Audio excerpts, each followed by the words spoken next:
Let's do this. The Cult of Hockey podcast by the faithful and for the faithful. That's you guys. I'm David Staples of the Edmonton Journal, and I'm here today with Bruce McCurdy. Hey, Bruce. Hey, David. How are you doing tonight? Good, Bruce. I have good days and bad days during the pandemic, and a good day is when I both do hard physical exercise aerobic work outside, and when I lift weights inside.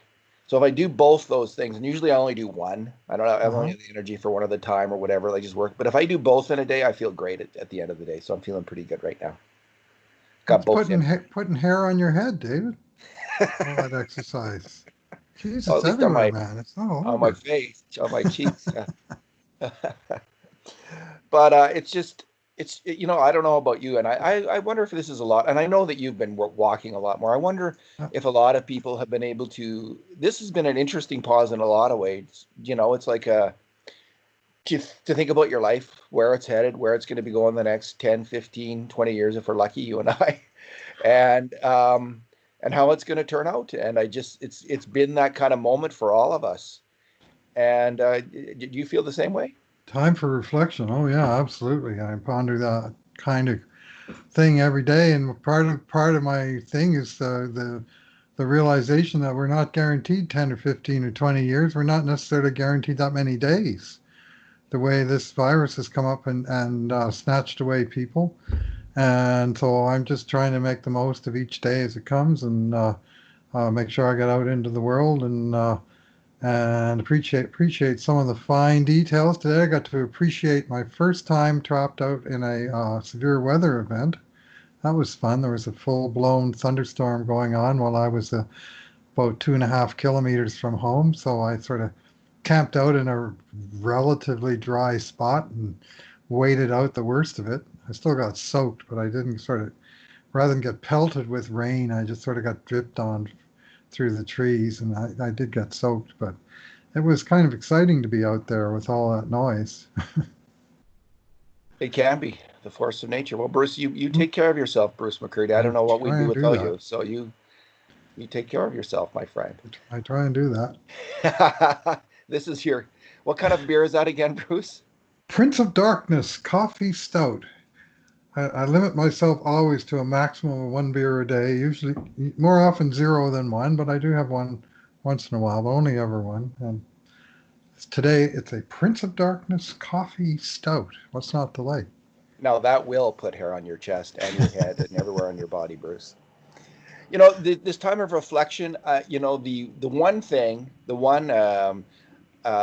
that I didn't anticipate what in this was when I heard that there was going to be NHL, NHLPA negotiations. I was damn worried. I suddenly Oh, yeah. I had been so optimistic about the playoffs this summer.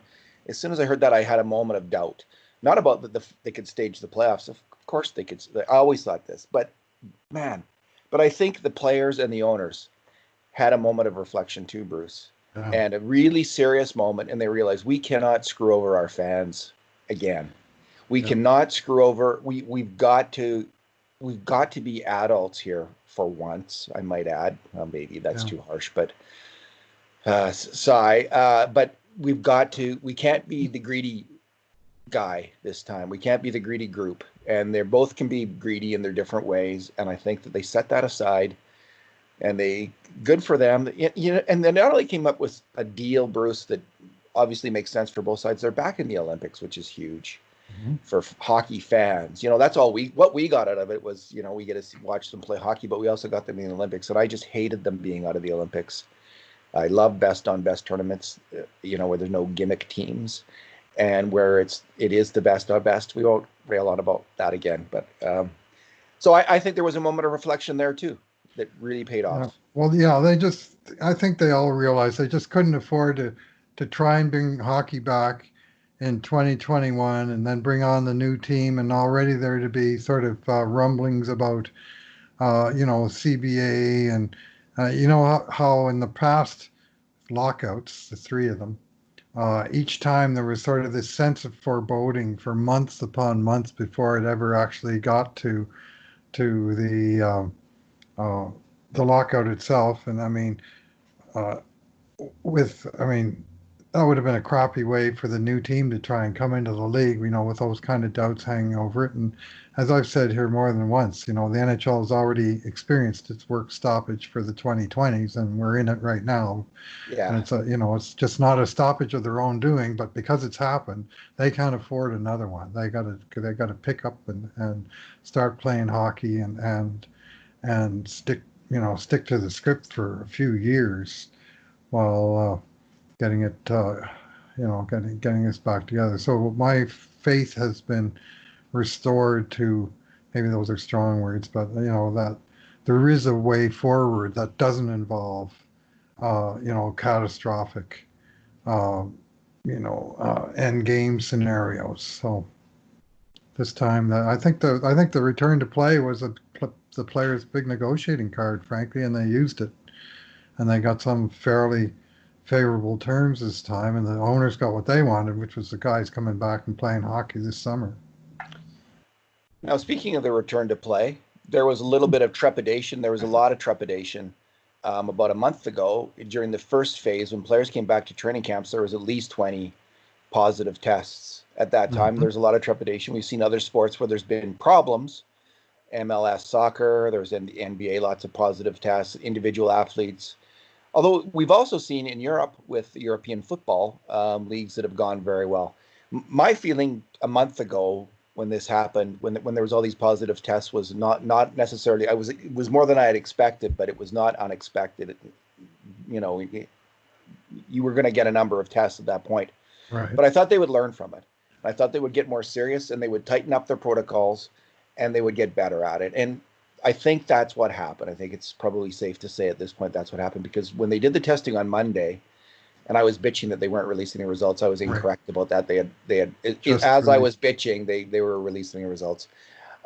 Anyway, they only two positive tests, Bruce, which I think is beyond anyone's imagining in terms of how few Yeah, positive I was tests are there going to shocked. be. Were you? So I tell was me about shocked. your reaction, because you've always been a bit more pessimistic, I think, about the I've whole enterprise. I've been very pessimistic about phase three in particular. I've always thought that if they can get them here and under the bubble and through the quarantine and so on, that probably should be fine. But the phase three with the 24 teams in the 24 different places, and the they're not in bubbles anywhere. They go home to their families, and somebody in their families interacts with the community and so on. That I thought there would be issues, and fortunately, there have, well, to have only two out of 800 players and over 2,000 tests, I mean, it's 0.1% of the tests and only 0.25% of the players. And routinely, we're seeing populations as a whole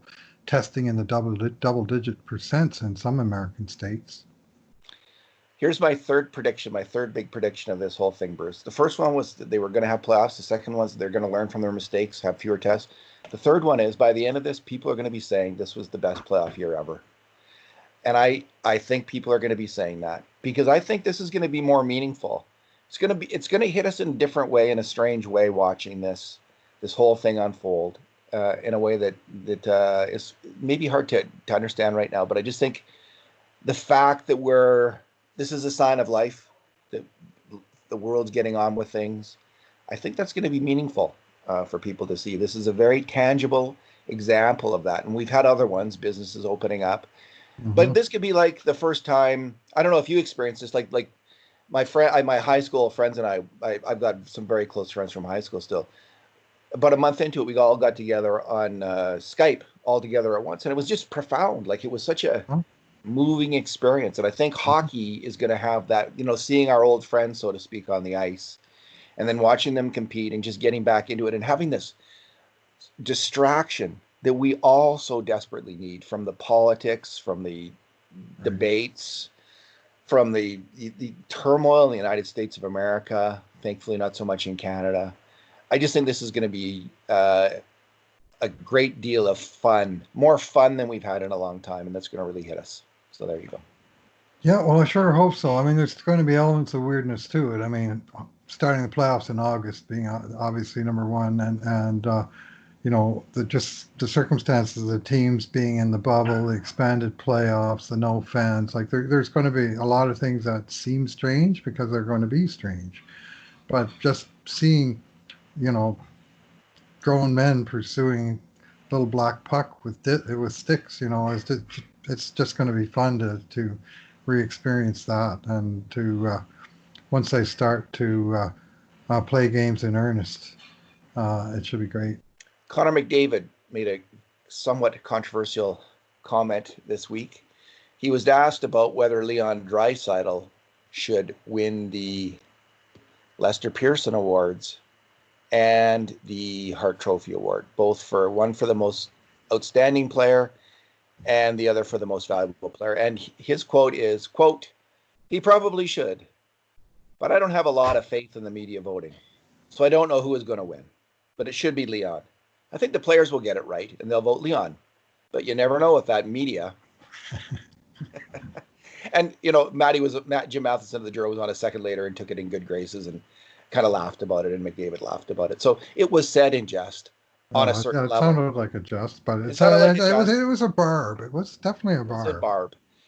What do you think about how do you think both the players and the media do in terms of picking the best player, Bruce, however you want to frame it, most valuable, most outstanding? This is always a matter of debate. Right. Do you have a complaint with either, or what do you think? What do you think of it? They're voting on two different things, and they have different criteria for voting. Like, I mean, there is a difference between outstanding and most valuable. There's a hell of a lot of overlap between the two, but they're voting on different things. The players don't seem to have any such concerns about whether a team made the playoffs or not for guys eligible. Like, they had no problem voting McDavid for the Pearson in 2018 when the writers didn't even put him in the top three. This is a year that McDavid won the scoring championship with 108 points, and he was completely left off of the, even as a finalist for the Hart Trophy, and the players did vote for him for the Pearson Trophy. So I have little doubt that was probably the one that was on his mind when he tossed out that barb. And he also may have a little bit harbor a little bit of a grudge for the Calder Trophy voting 4 years ago. That Yeah. he played 3 months. He was NHL Player of the Month all 3 months. He was hurt, and they voted for an outstanding rookie in Artemi Panarin. But nonetheless, McDavid has come out a little bit on the short side, one would suggest, on a couple of honors over the few years that he's been around. He's done pretty well for himself, though. Yeah, and he will again. I don't really like. I think he's right to be upset. I think the year that Taylor Hall won, I don't think Taylor Hall was the most valuable player in the NHL that year. I think Connor McDavid was a much more valuable, was a notch ahead of him, and I think other players were as well. I think that the writers, they love narrative, and they seem it's what they do. They're writers. They love a good story. And I'll tell you what, Bruce, we saw it this year. So I'll just start with 2017-18, though. I mean, the three finalists were Anze Kopitar, Nathan MacKinnon, and Taylor Hall. All three of them came in on teams that had done poorly the year before, and they all were teams that battled hard into the playoffs, and they were the leading men in those battles, all three of those players. Mm-hmm. And the writers loved that story. But it doesn't, just because you're the best player on a team that scrapes its way into the playoffs doesn't make you the most valuable player. It gives you maybe the most compelling story. Mm-hmm. But that year, I mean, McDavid, he had 108 points. Claude Giroux had 102 points. Malkin had 98. Kucherov 90. I mean, Taylor Hall had 93. That's 10% less. That's or more in McDavid's case. That's a significant drop in point production. And Taylor Hall's not winning that award with his defense, all due respect to Taylor Hall. So I don't see him being a more valuable player than any of those guys. And, fast forward to this year, Leon Draisaitl is leading the league in scoring all the way through the season. And his name is not mentioned. In mid-February, Bruce, three gambling sites put their 10 guys who you can make a bet on to win the MVP. This is 1 month before the end of the season. Leon Draisaitl's name was not on those lists. And he was He was leading the not league by 10 points or he was something. not even seen as a contender because he was on the same team with McDavid, and there's no story there. There's no, at that point, everyone, like, the naysayers, what I will say, the naysayers narrative on Leon Draisaitl dominates the league, and that's that he can't drive his own line, and he feeds off McDavid, and he's a shooter, which some people have said to this very week. Mika Blake McCurdy uh, kind of wrote off Draisaitl as just a shooter. That's all. That's what he is, a pure shooter.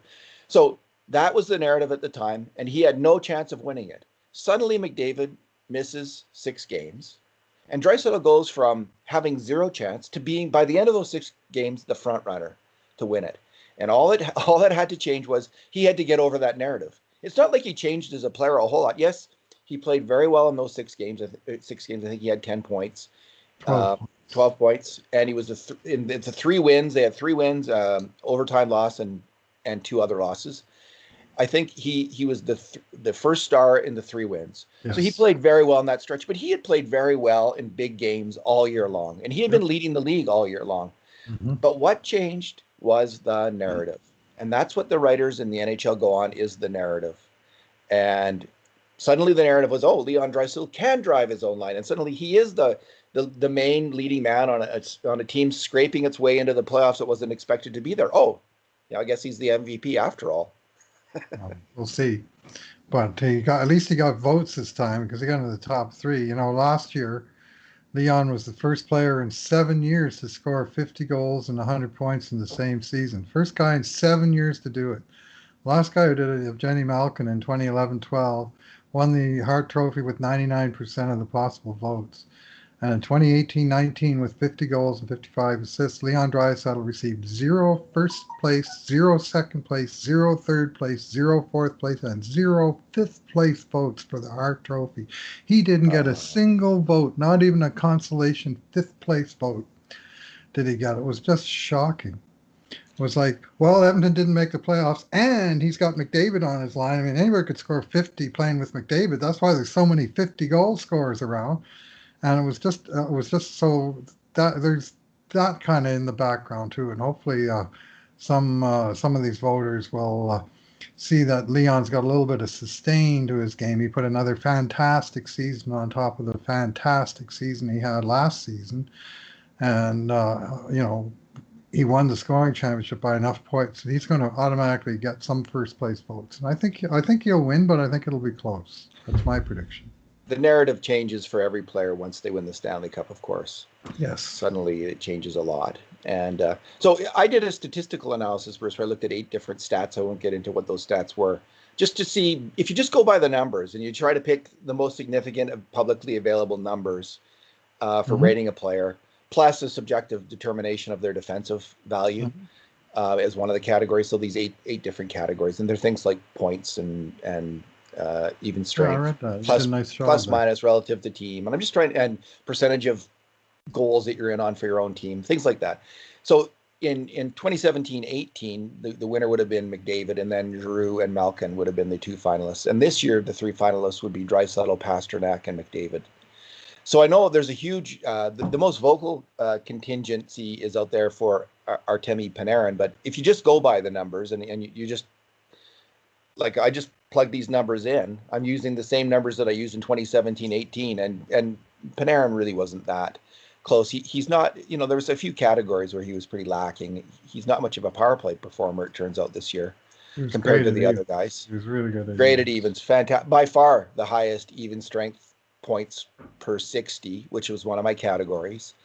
But his plus minus relative to the team that he was on wasn't out of this world. And and Brian Burke said this, and I'll hide behind his authority because he's saying, come on, he's a winger, and you can't compare a winger defensively to a center.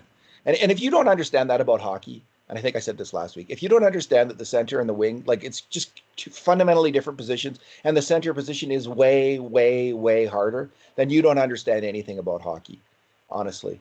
And so, Panarin doesn't have a reputation as being the Bob Gainey of wingers either. So Leon Draisaitl, though, is the guy that kills penalties and is out there on the 5-on-3 to kill the penalty. He's the forward chosen. So, yeah. Yeah, Anyway, I could Bruce. cite you. I mean, you talk about all those first star games. I could cite you three different games this year Hmm. where the Oilers eventually wound up winning 4-0 or 4-1, I think, in each case, where each time they were two men short in the first sec period or early in the second when the score was 0-0 or 1-0 down, even game on the line for a minute plus, and Leon came out and the Oilers killed off that 3-on-5, and then from there they gradually took over the game. I mean, that's narrative for you because it's not going to show up on the score sheet, but it was a game turner in all three of those games. And that's an element that you will not find three or even one example on the narrative about Artemi Panarin, and I don't think you will for Nathan MacKinnon either. Yeah.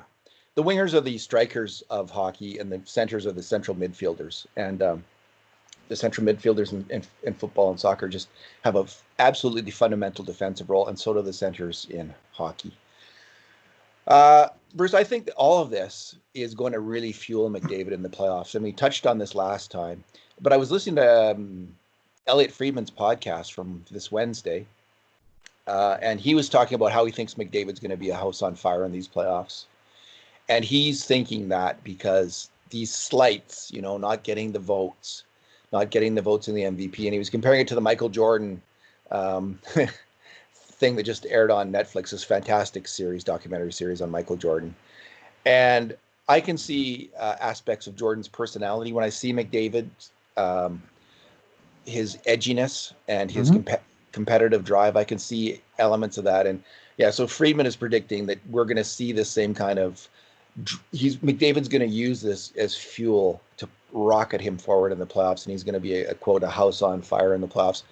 I think that's highly likely. And I don't know McDavid at all, just going from what I see on TV, but he What just looks like also the is kind of guy. highly likely is that he's going to be physically in a lot better shape in August than he was in March, even. Hmm. Like he'd played all season on that bum wheel, and he got banged up there, missed a few games, he got sick a bit, and missed a game. And I can imagine that in the time he was off, he was hitting the gym probably almost as hard as he did in that video of whatever it takes last summer. And I would imagine that his knee is a lot closer to 100% than it probably was throughout the season. That's exciting to think about. It You know, is. I, and the other thing is with Chicago, they haven't had particularly good injury news. There's been very little negative injury news with the Oilers, but Chicago, key defenders, and this is the defense that couldn't stand to lose any players because it's not very good. But their second pairing, Connor Murphy and Calvin DeHaan, were both out. DeHaan was actually injured. He's coming back from injury, but then he had a family emergency and he missed a week of Oh practice. yeah, Murphy was unfit to play, so he missed a lot of time. whatever Jonathan that Taves, means. yeah, whatever it means, it's probably not. There's only two cases of COVID. For odds are it wasn't COVID Hmm. 19. Jonathan Taves, their center, missed I think 2.5 practices this week as well. So and then of course there's the Crow, Corey Crawford, who is yet to appear. So Chicago's in a little bit different position uh, right now. There's nothing, other than Crawford. These other things might not mean anything, might not be significant, but the Crawford thing is ongoing and it's really significant because they will be going with essentially two A AHL NHL tweeners in net if they do not have him in net because they traded away Robin Leonard. So that's bad news for the Oilers, of course. But as I said last time, because we can't That's beat rough. backup goalies. Well, unless this guy Delia turns out to be the second coming of Andy Moog or Ken Dryden, where they call a guy up from the minors and he's on fire. He's Craig Binnington, right? I Uh huh. mean, but It could be. obviously their best chance lies with the veteran stopper Corey Crawford, and him having missed this much camp is going to put him somewhat behind the eight ball. And I heard some rumblings from Chicago that they were still hopeful they were going to see the guy, but there sure isn't much news on why he's not there now, whether it's a family issue, whether it's an injury issue, whether it's a COVID or some other thing. Some people say maybe he's opted out and they just chose not to announce it yet. But I don't think that's possible. I think all the guys who were going to opt out had to basically declare way back, when Mike Green declared, like last Monday, 10 days ago. Maybe they'll give them some wiggle room. I don't know. So Delia is 26 years old, and he played 3 years of college hockey, where he was a good goalie in college hockey. Then he's in Rochester. Rockford. His save percentages in consecutive seasons in the HL are 900, 922, which is really good, and 912, which isn't bad this past year in 32 games. And in 16 games for the Blackhawks in 2018-19, he had a 908 save percentage. Malcolm Subban, who is the other possibility, he played 20 games in Vegas this year, had an 890 save percentage. Ouch. The year before that, in 21 games, he had a 902 save percentage. And in 22 games the year before that, he had a 910 save percentage. So, a former first-round draft pick, if I'm not mistaken, with he's also with 26. Boston. But Yeah. he went to Vegas, and it was only ever their number two, and they were increasingly unhappy with him. And I guess those save percentages tell us why, because they've been plummeting. And 890 is definitely substandard. And they of course got him back in the Robin Lehner deal, where the two sides basically switched arguably their number twos, but Chicago had a strong two-man tandem with Lehner and Crawford, and Vegas was thoroughly reliant on one man, Marc-Andre Fleury, and now they've got a healthy competition in net there in Vegas. We may yet see Robin Lehner, of course, at some future date, but we won't see him playing for Chicago. Yikes. Yeah. Bruce, there's one final little controversy in Chicago. Like there's some talk, there's some crossed wires between what Elliot Friedman has reported and what Jonathan Toews is saying. Friedman said that Toews voted against the Chicago and Toews voted against the NHLPA. They were one of two teams, Chicago and I think Carolina, one of two teams to vote against the deal, the NHLPA deal. But Toews was saying this week that no, he in fact voted in favor of it. Now there's a confounding factor in here, in that there was two different votes. So It could well be that Toews, on behalf of after talking to all his teammates, on behalf of his teammates, voted. Friedman could be right that Chicago and Toews voted against it, but in the actual vote as an individual, Toews voted. This is what I think is likely going on. So let's just leave. But the interesting thing to me is in this whole thing is this, Bruce, not the controversy, which I think is just a misunderstanding. It's that Chicago voted against the deal. How motivated are they? Is the question I have. Yes, are we putting too much on that? Because I was thinking, that's really good news that these guys, these rich fat cat Chicago players, this is me being very hopeful, who have made their $50 million in the NHL.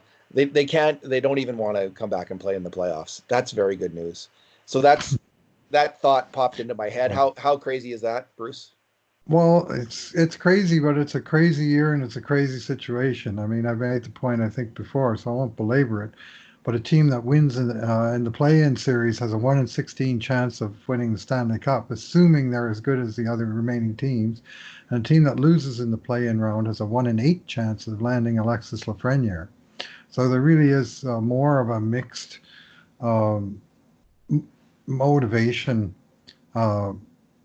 underlying motivation than there usually is. Not that the players necessarily care about the next year's draft choice, but it's a factor that's in management decisions to some degree and so on. But I think I won't necessarily single out Chicago, but somewhere in here there's going to be a team or two that comes into this opening round and they get behind the 8 ball early in the series, and they're going to see that exit sign out at this corner of the building and think, we're out of here. One more loss and we're out of here. Is that the worst thing that can happen? And once you get players and teams, starting to think like that, I mean, they got one foot out that door. Like I say, I won't say it's going to happen in this series, but some series you're going to see it where some team goes down and out quickly and they're happy to be out of there, or many of the players are. Yeah, it was. It's just a little. If I was it, listen. If I had heard that the Edmonton Oilers, as a group, if they were one of the teams that had voted against coming back, as a I'd fan of be the team, worried. I would be worried. I would be Mm-hmm. worried 100%. that their hearts aren't in it for some reason. Like that. And maybe this is not fair. Maybe that would be completely a business thing. They're voting on the return to play and the CBA, the new CBA, and maybe there are things in this new CBA that the Chicago players just thought were toxic or something that they couldn't live with. So it might not be, but they were all balled in together as one. And yeah, if the Oilers had voted against it, I think, what's wrong with our team? Like, Yeah. why? Especially because Well, 29 other teams are voting in favor of it. hmm What, you guys don't want to play seriously? So that's my thought on that. The Seattle Kraken, hmm Kraken, Kraken. the Seattle Kraken. Bruce, I loved the crest. What did you think of it? Oh, the crest is good. The colors are good. It's not often you see at least a home uniform with zero white on it at all. It's all shades of blue and a little blob of red here, and it's quite a pretty. And the crest is very striking, and it has sort of multiple meanings built into it. Like that, somebody put a lot of thought and effort into that. The name, the Kraken, it may or may not resonate with everyone. There's going to be lots of mispronunciation. People are going to call them Kraken. There's going to be a lot of people cracking jokes about the Crack House Uh, being their home arena and the Crackhead being the captain of the team, and so on. There's going to be a lot, there's cracking under pressure, et cetera, et cetera. Like there's going to be no end of those kind of things. It's what's an individual player for the Kraken called? A Kraken? A yeah, well, Krakens, because a gill? A is tentacle? there only one mythic Kraken? Can there only be one, or could you have like five Krakens? Why weren't they Uh, the Krakens? well, I don't know. The Kraken. I mean, Alfred Lord I Tennyson's guess famous it is poem is the called The Kraken. Kraken. Let's just see Uh, this hmm Kraken. I'll just Google this Yeah, and see if there's more than one. yeah. I Well, think you're right. It he's a is. Nordic sea monster, and Is it yeah, Nordic? yeah, Oh, I didn't yeah. know. It's Norway and not Greenland apparently. Oh, So, my memory of it was from Liam Neeson, I think, as Zeus or someone summoning the Kraken in a uh-huh. movie, like on, I think it was a Hercules movie or something. So that's why I was thinking it was a Greek thing. I'm not a Kraken expert, obviously. hmm Uh, so Bruce, as I look up the Kraken to see if there was more than one, who do you there the main news for Oilers fans is and the only thing that I like honestly I care about is who are we going to lose to this team hmm in the expansion draft. So you're thinking about this, writing about this. Who do you think the Oilers are going to lose? If you had to name one person right now as your best guess a year from now, who they're going to lose, who is that going to be? Bruce McCurdy. Oh boy. Uh, w- what I'm trying to tackle is how they're going to approach their protected list. And I think they're likely going to go, based on what we know now, with protecting four defensemen and four forwards. And they do have such depth of defensemen, even with many of the youngsters. Like they don't have to protect Evan Bouchard or Philip Broberg, for example. They don't have to protect any first or second year pro, which is a huge boon to the Oilers and other teams. But they're going to leave. They're going to leave some pretty decent players available, including a youngster like Tyler Benson. Uh, who I don't see how they're going to be able to protect him. But I guess it depends on a couple things. What happens in 2021, which way Ken Holland leans, and then which way the Kraken are going and start filling out their roster. So they're going to be looking at a few nice options on the Oilers. I mean, Caleb Jones, if he's not protected, they'll snap him up, I would imagine. And they may well take a run at Adam Larson. If the Oilers don't sign Larson, then it's a bit of a gamble. But if they do sign Larson, then they'll probably not be able to protect Caleb Jones, in which case he'll be the guy. Uh, and there's a couple of half decent options up front also, like Athanasiu that might be attractive to Seattle. Who you got for the guy that's most likely to be lost? Well, I first have to give the Kraken update. Okay, The in the Nordic countries, it's actually Kraken is a translation of a Nordic term called half gufa, okay, and the half gufa are sea monsters. And right. there's in one story there's two of them, two half Really? gufa. So there are Okay. could be more there could be krakens. Two So halves to make a whole, eh? yeah, half gufas, one two half gufas makes Make one one goof. goofa. Okay, my pick is Zack Kassian. Whoa. I think I think that Adam. I think that they're going to be able to finesse it with Larson if they Mm-hmm. want him to come back, and I think they may want him to come back, and Mm-hmm. I think he may want to come back, and so he's a UFA, and they just won't sign him. He'll go through the draft, and Mm-hmm. there'll be other more promising people to take than Larson, the rights to Larson, essentially, including Cassian or Athanasiu, as you're suggesting. So I see them going 4-4, protecting Yep. Caleb Jones. They don't have to protect Bouchard. They don't have to protect Broberg. Right. So they protect Bear, Jones, Nurse, Clefbaum, and they sign Larson or not. He's a UFA, but he doesn't go in the expansion draft, and they Okay. sign him or not. And so they have four forwards, and it's clear who the four forwards are going to be. The magnificent four, yeah, Nugent Hopkins, Draisaitl, McDavid, and Yamamoto are the four. And Mm-hmm. so, I don't think it's going to be Puljujärvi's a long shot, but I could see them. It depends if they're analytically inclined, the new management or not. If you have a heavily analytically inclined management team, they will lay off Zack Kassian probably, and who knows who they take then. I don't know. Would they take Athanasio? Depends on the year that he has, I guess. Right. Um, Fortunately, some analytics people don't believe too much in goals plus minus. If they did believe in that stat, that would eliminate Athanasiu. But I think, do we know who the manager is? Ron Francis. Ron Francis. I think Ron Francis has an old timey enough streak in him. Although they were clearly up on, they've got Eric Tulsky when he was there in Carolina, is the really smart Yeah. analytics guy who was there. So Yep. he's versed in that. But I could see them going for Cassian. And at that point, he will have 3 years left on his deal, Bruce. Yep. And He'll be 30 years old, I think, by then too, won't he? but they'll think, yeah, this guy, we could use his protection, we could use his size, and he will be a fan favorite as well. Yeah, He will 100%. he will be where you got to make a splash, Mm-hmm. where and it depends. Maybe they think they're going to be like Vegas and compete right away for the cup, but Yep. Cassian can help you do that for a year or two. Like I don't think Zack Cassian's contract is problematic until the last couple years of it. I think in the next couple years, you want Zack Kassian on your team. I'm sure glad he's going into the Oilers have him going into the playoffs. I mean, he could be a huge factor for Edmonton in the playoffs. But I think it's going to be.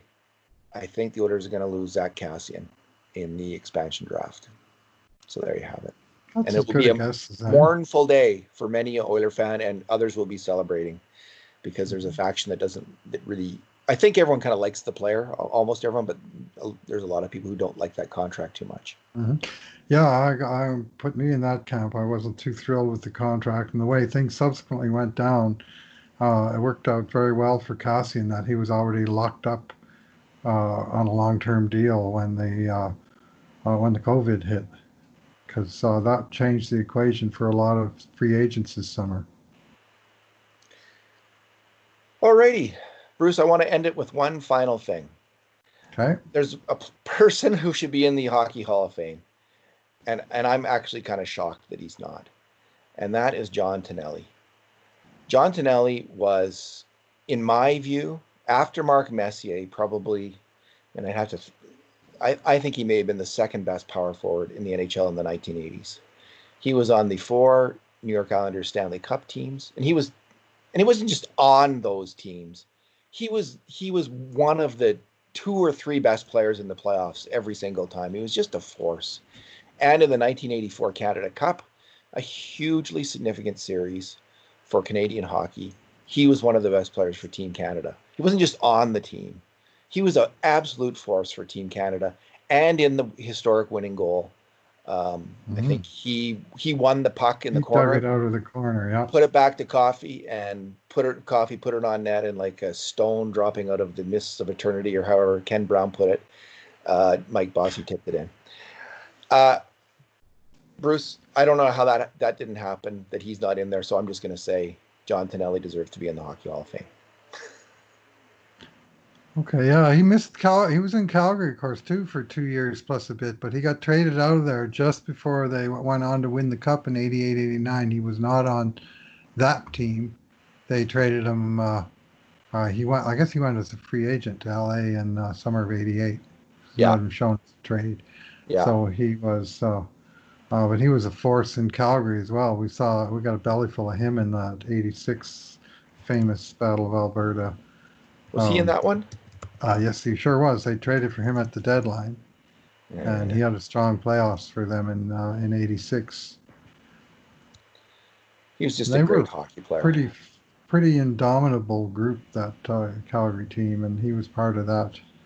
He went, yeah. He was in the Stanley Cup final with that group of players, right? So that's another pretty big accomplishment to help drive a team like that.